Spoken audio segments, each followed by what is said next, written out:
حتیٰ کہ حضرت ابن عباس فرماتے ہیں کہ جس وقت کریم آقا علیہ السلام کی ولادت و سعادت کا وقت ہوا، اس وقت مشرق کے جانور مغرب کی طرف دوڑے، مغرب کے مشرق کی طرف، شمال کے جنوب کی طرف، جنوب کے شمال کی طرف، سمندر کی مچھلیاں جو بھی مخلوق سمندر کے اندر رہتی ہے تمام ایک دوسرے کو ملنے لگے۔ سب کی زبان پہ یہی جاری تھا کہ تمہیں پتہ ہے آج دنیا کے اندر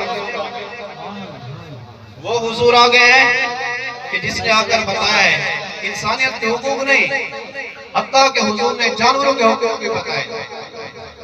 فرمایا کہ کوئی آدمی بھی اپنے جانور پہ تھوکے نہ۔ ایک مرتبہ کریم آقا علیہ السلام کے بارگاہ میں گدھا آیا تو حضور نے دیکھا کہ اس کے منہ پر نشان بنا ہوا تھا، تو حضور جلال کے اندر آ گئے۔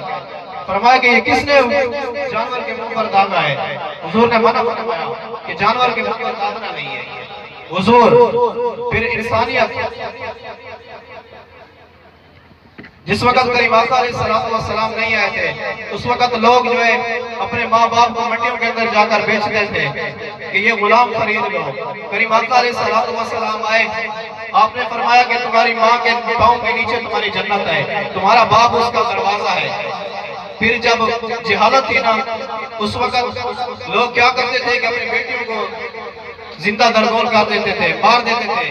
پھر حضور نے فرمایا کہ جس نے اپنی بیٹی کی پرورش کی، جس نے اپنی بیٹی کی پرورش کی پھر اس کا آگے نکاح کر دیا، فرمایا کل قیامت کے دن وہ میرے ساتھ ایسے جیسے یہ دو انگلیاں ہیں نا آپس میں جدا نہیں ہو سکتی، اسی طرح وہ میرے ساتھ ہو۔